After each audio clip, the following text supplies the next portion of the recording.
Hello everyone, this is Abhishek here. Welcome to my class. आज का हमारा टॉपिक है बेटा माइक्रोबायोलॉजी में प्रोटियस, मॉर्गेनेला एंड प्रोविडेंशिया।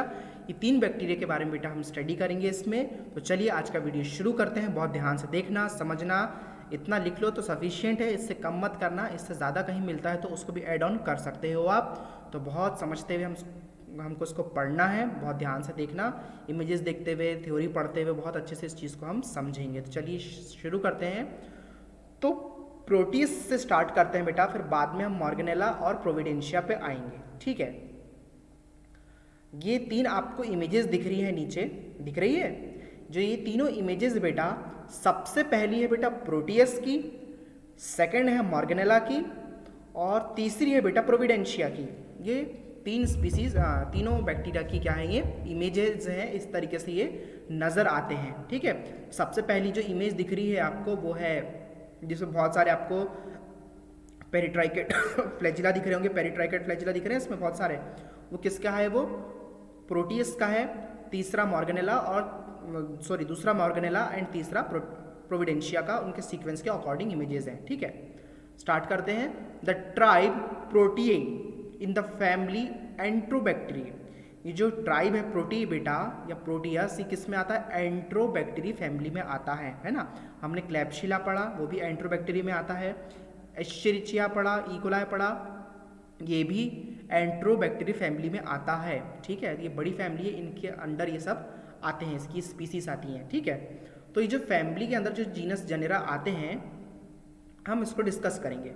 तो प्रोटियस किसके अंदर आता है? एंट्रोबैक्टर फैमिली के अंदर आता है, जिसके अंदर तीन जेनेरा होती हैं। तो इस एंट्रोबैक्टीरिया फैमिली के अंदर तीन जेनेरा होती है। कौन कौन सी? Contains three genera, Proteus, Morganella and Providencia, है ना। तीन जेनेरा होती है। कौन सी होती है? Proteus, Morganella and Providencia. The single biochemical character phenyl pyruvic acid test (PPA) test distinguish this tribe from all other members of Enterobacteria. एक सिंगल टेस्ट किया जाता है बेटा, PPA टेस्ट, जिसको बोलते हैं फिनाइल पायरुविक एसिड टेस्ट।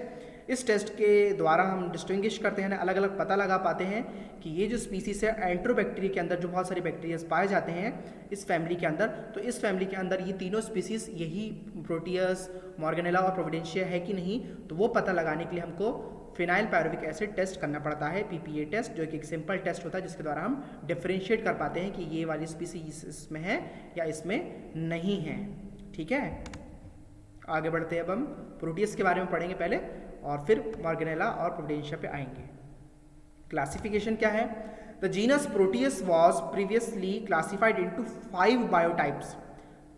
5 प्रकार के इसके बायोटाइप्स हैं प्रोटियस जेनेरा के, जीनस के। PR vulgaris, PR mirabilis, PR morganii and PR rettgeri and PR inconstans. ये 5 स्पीसीज है बेटा, इसकी बायोटाइप्स हैं इसके, किसके? प्रोटियस के, है ना। याद रख लेना, आपको आना चाहिए ये। Proteus are motile. ठीक है, मोटाइल क्यों है? हमने इमेज में देखा, उसमें पेरिट्राइकेट फ्लैजिला थे उसमें, है ना। फ्लैजिलास के कारण क्या होता है? इसको मोटिलिटी मिलती है, मूवमेंट कर पाता है। ठीक है, ग्राम नेगेटिव वेसिलाई होता है ये, characterised by swarming growth on agar. Gram negative bacilli का मतलब क्या है? ये नेगेटिविटी देता है क्या? नहीं, ऐसा नहीं है। इसका जो कलर है बेटा वो चेंज हो जाता है, पॉजिटिव देता है पर्पल कलर, नेगेटिव देता है पिंकिश रेड कलर। ठीक है, इतना सा इसमें डिफरेंस है। इसके कैरेक्टराइज कैसे करते हैं? इसको कैरेक्टर मतलब किस तरीके का कैरेक्टर शो करता है कल्चर मीडियाज पे।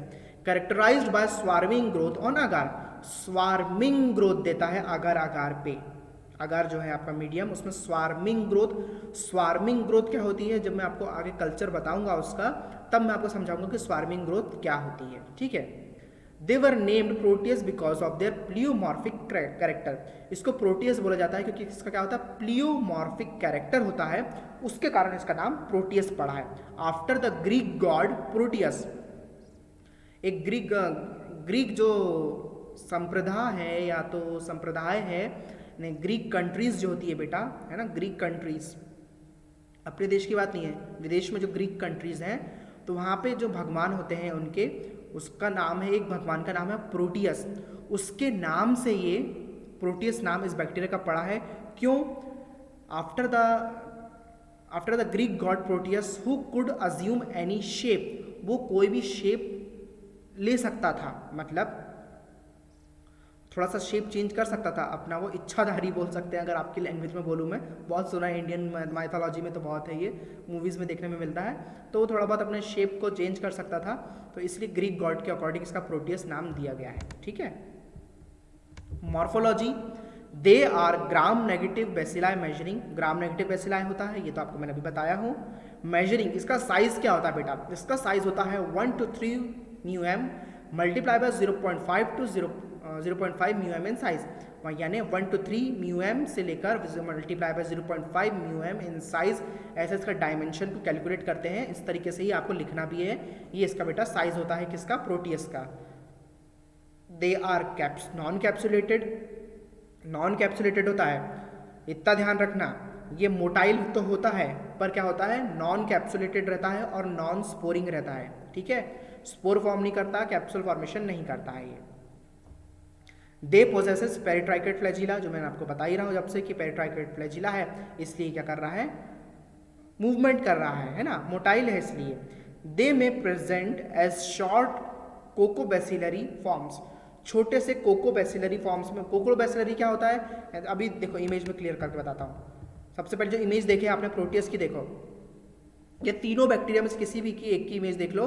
कोकोबैसिलरी क्यों बोलते हैं इसको, कोकोबैसिलरी इसलिए बोलते हैं क्योंकि बैसिलाई क्या होता है, लंबा रॉड शेप होता है, तो और कोकाई क्या होता है, राउंड सर्कुलर शेप का होता है। कोकोबैसिलरी क्या होता है, कोकोबैसिलरी ऐसे होता है, बैसिलरी भी होता है यानी लंबा भी होता है, पर इसके जो एंडिंग्स रहते हैं वो राउंड रहते हैं। ठीक है, राउंडेड एंड्स रहते हैं और ऐसा घुमावदार रहता है वो, इसलिए इसको कोकोबैसिलरी शेप बोलते हैं। Long and filamentous type, specially in young cultures many strains possesses fimbriae, बहुत सारी जो स्ट्रेन्सेस की फिम्ब्रिए दिखाते हैं, है ना, वो जो जिससे मूवमेंट होता है। ये देखो ग्राम स्टेनिंग जब करते हैं बेटा तो इस तरीके से ये नज़र आता है, दिख रहा है, ये पिंकिश रेड दिख रहा होगा आपको, ग्राम स्टेनिंग में इस तरीके से दिखता है प्रोटियस। लंबे लंबे बेसिलाई दिख रहे हैं आपको, इस तरीके से नज़र आता है ग्राम स्टेनिंग करते समय। अब देखेंगे बेटा हम इसकी लेबोरेटरी डायग्नोसिस। स्पेसिमेंस, स्पेसिमेंस कौन कौन सा लेते हैं हम, according to the site of involvement, किस तरीके का इन्फेक्शन कॉज किया है, कहाँ इन्वॉल्वमेंट है, उस तरीके से हम लोग क्या करते हैं बेटा, स्पेसिमेन कलेक्शन करते हैं। मिड स्ट्रीम यूरिन सैंपल इन यूटीआई, अगर यूरिनरी ट्रैक इन्फेक्शन है, अगर यूटीआई है ना, यूरिनरी ट्रैक इन्फेक्शन है या यूटीआई इन्फेक्शन है अगर आपको, तो क्या लेंगे, मिड स्ट्रीम यूरिन सैंपल लेंगे। मिड स्ट्रीम आपको मैं बता चुका हूँ पहले भी मेरे अपने टॉपिक्स में, मिड स्ट्रीम यूरिन क्या होता है, यूरिन सैंपल यानी पहले की यूरिन पास करो, लास्ट की यूरिन पास कर दो और बीच वाली यूरिन को क्या करो, कलेक्ट करो। अब कैसे करेंगे, जेनिटल ऑर्गन्स को आपने अच्छे से वॉश किया, अपने जो भी डिटर्जेंट और सोप मौजूद है वहाँ पे अवेलेबल है, या तो अपने पास से लेके चले जाओ, और वॉश करने के बाद क्या करो, पहले वाली यूरिन को पास करो, फिर जो यूरिन में है उसको कंटेनर में कलेक्ट करो, स्टेरल और साफ कंटेनर में, और जो फिर लास्ट में जो यूरिन बची वापस उसको बाहर फ्लश आउट कर दो, है ना, और जो सैंपल कलेक्ट के लेकर आए हो आप लेबोरेटरी में दे दो। ठीक है। पस इन पायोजेनिक लीजन्स, पायोजेनिक यानी कि वो ये पस फॉर्मेशन, सेपरेशन क्या है, पस फॉर्मेशन को ही बोलते हैं। अगर पायोजेनिक इन्फेक्शन है, कोई लीजन छाला कोड़ा हुआ है तो उसमें क्या दो, पस सैंपल दो, अगर यूटीआई है तो यूरिन सैंपल दो, सिंपल है। स्पेसिमेन कलेक्शन क्या है, specimen should be collected in sterile container, साफ सुथरे स्टेराइल बैक्टीरिया मुक्त कंटेनर में हमको कलेक्ट करना, under all aseptic conditions and transported immediately, साफ सुथरी कंडीशंस पे लेना है और जल्दी से जल्दी हमको उसको क्या करना है, लेबोरेटरी में ट्रांसफ़र या ट्रांसपोर्ट कर देना है, ताकि क्या ना हो, एटमॉस्फेयर में बैठा कोई पैथोजन उसमें ना आ जाए, और दूसरा उसके रिएक्शंस अंदर चेंज ना होने लग जाए सैंपल कलेक्शन के बाद, इसलिए जल्दी जल्दी उसको ट्रांसफ़र कर दो। ग्राम स्टेनिंग, लेबोरेटरी डायग्नोसिस में क्या देखा हमने, स्पेसिमेन, फिर कलेक्शन, उसके बाद अब देखेंगे हम सब कलेक्शन तो कर लिया हमने, कलेक्शन करने के बाद क्या करेंगे हम, कलेक्शन करने के बाद करेंगे हम इसकी ग्राम स्टेनिंग। सबसे पहले हम करते हैं बेटा हमेशा डायरेक्ट माइक्रोस्कोप पे स्टेनिंग की जाती है ना। Gram negative bacilli which are non capsulated and non sporing, क्या दिखते हैं, ग्राम नेगेटिव बेसिलाई दिखते हैं ग्राम स्टेनिंग में, जो कि नॉन कैप्सुलेटेड और नॉन स्पोरिंग होते हैं। Culture,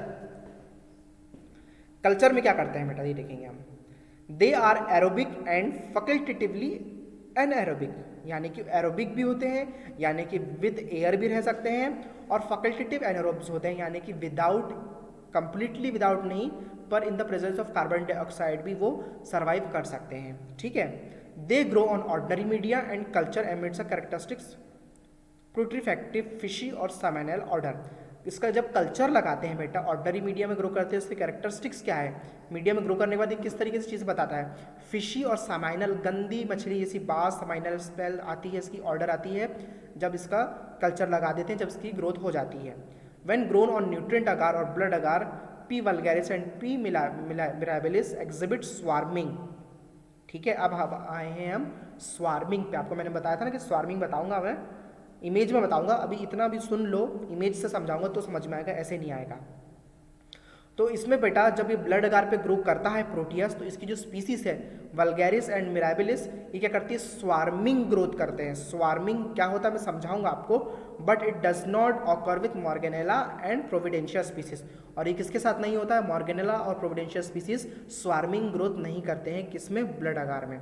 swarming of Proteus appears to be due to vigorous motility of the bacteria, although the exact cause is yet not established. यानी कि जो स्वार्मिंग ग्रोथ है प्रोटियस की, वो अपीयर होती है क्योंकि विग्रस यानी बहुत ज़्यादा तौर पे क्या उसकी मोटिलिटी यानी इतना ज़्यादा मूवमेंट करता है, वो इतना ज़्यादा चंचल हो सकते हैं, बोल सकते हैं इसको, बहुत चंचल होता है ये बैक्टीरिया।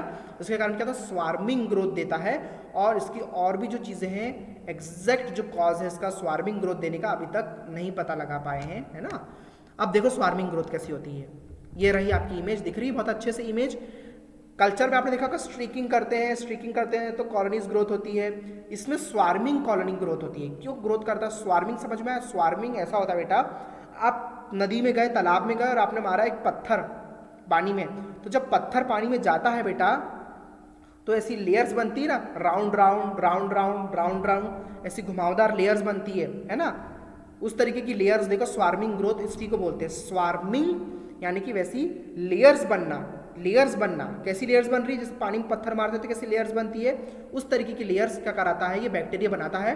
और क्यों बनाता है, क्योंकि इसकी विगरस बहुत हाईली मोटाइल होता है ये, है ना, बहुत ज़्यादा भागदौड़ कर सकता है ये, इसलिए इस तरीके की ग्रोथ करता है। और एग्जैक्टली यही कॉज क्या कॉजेज इसके इस ग्रोथ के, वो अभी तक एस्टेब्लिश नहीं हो पाया है। तो स्वार्मिंग ग्रोथ प्रोटियस इससे करता है। फिशी और सामाइनल ऑर्डर इसकी आती है, ये आप हमेशा ध्यान रखना, ठीक है। अब आया, पिक्चर क्लियर हो गई स्वार्मिंग ग्रोथ की।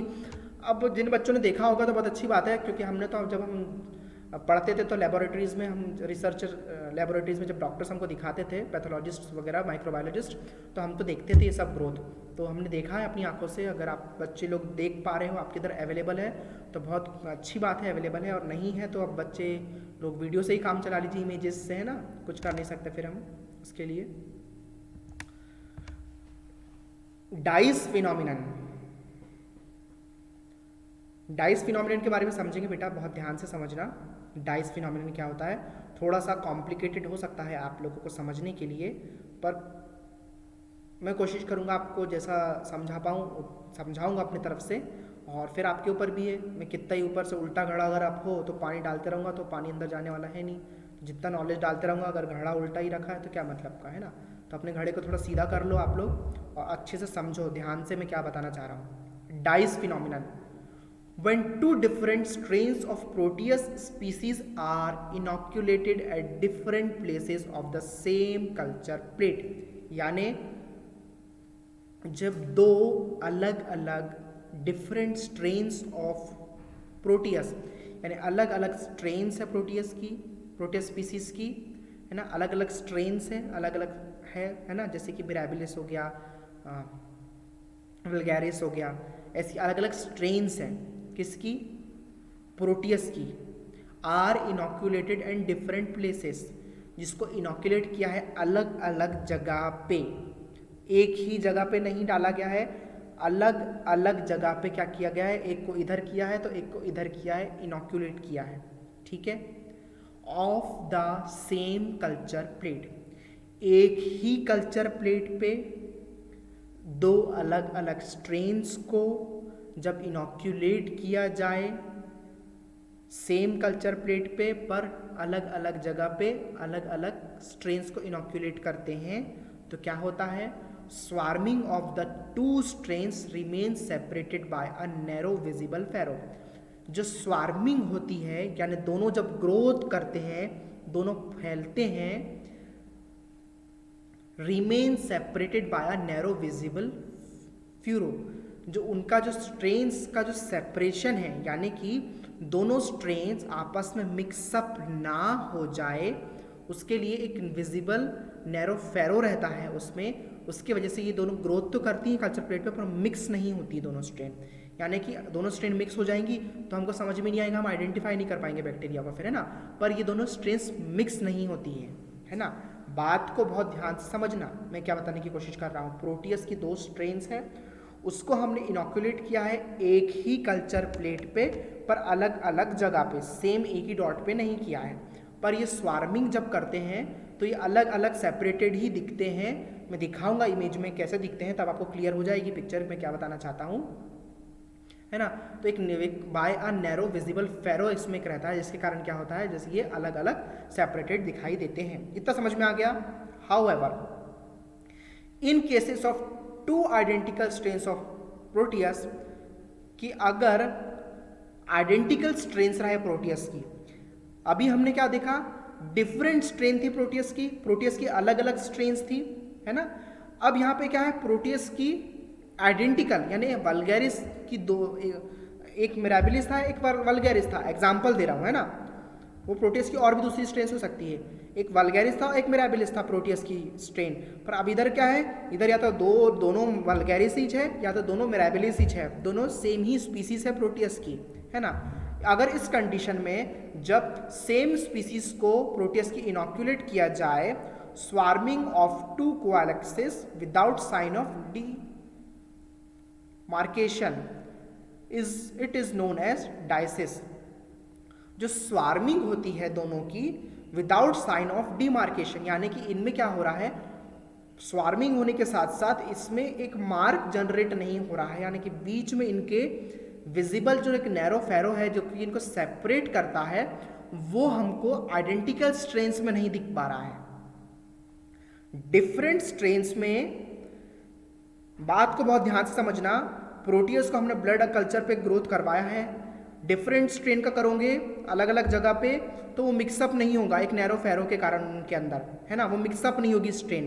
पर जब अगर आइडेंटिकल करोगे तो आइडेंटिकल थोड़ी बहुत मिक्सअप हो जाएगी, और क्योंकि विदाउट साइन ऑफ डिमार्केशन इनके मार्क नहीं दिखता है किसी प्रकार का, विदाउट साइंस ऑफ डिमार्केशन किसी मार्केशन नहीं दिखता है, अलग अलग डिफरेंशिएशन नहीं देता है, इस मार्केशन नहीं देने वाली प्रोसीजर को या थ्योरी को बोला जाता है नोन एज डायनीज फिनोमिनन। क्या बोला जाता है, डायनीज फिनोमिनन, इसी चीज़ को बोला जाता है। शायद मैंने आपको बहुत अच्छे से बता दिया हूँ अभी, तो समझ में आ जाना चाहिए, ठीक है। कि जब अलग अलग स्पीसीज थी तो एक नैरो फेरो और विजिबल फेरो के कारण क्या हो रहे थे, वो लोग मिक्सअप नहीं हो पा रहे थे। पर आइडेंटिकल है, एक जैसे है, भाई बंधु है, तो वो तो मिक्सअप हो ही जाएंगे थोड़े बहुत, है ना। और क्योंकि इनका मिक्सअप होने के बाद भी इनमें कोई मार्केशन नहीं दिखना, मिक्सअप हो मतलब इनका सेपरेशन नहीं दिखना एग्जैक्टली, तो इस फिनोमिनन को डायनीज फिनोमिनन बोला जाता है। It has been used to determine the identity और non identity of different strains of Proteus.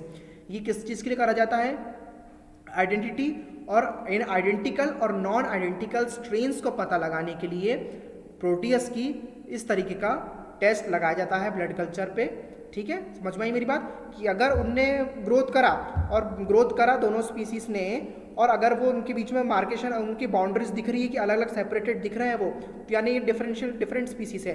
पर अगर वो मिक्सअप हो गए हैं तो यानी कि भाई सेम स्पीसीज थी, प्रोटियस तो है पर इस सेम स्पीसीज है। इस तरीके से डायनीज फिनोमिनन से हम पता करते हैं, ठीक है।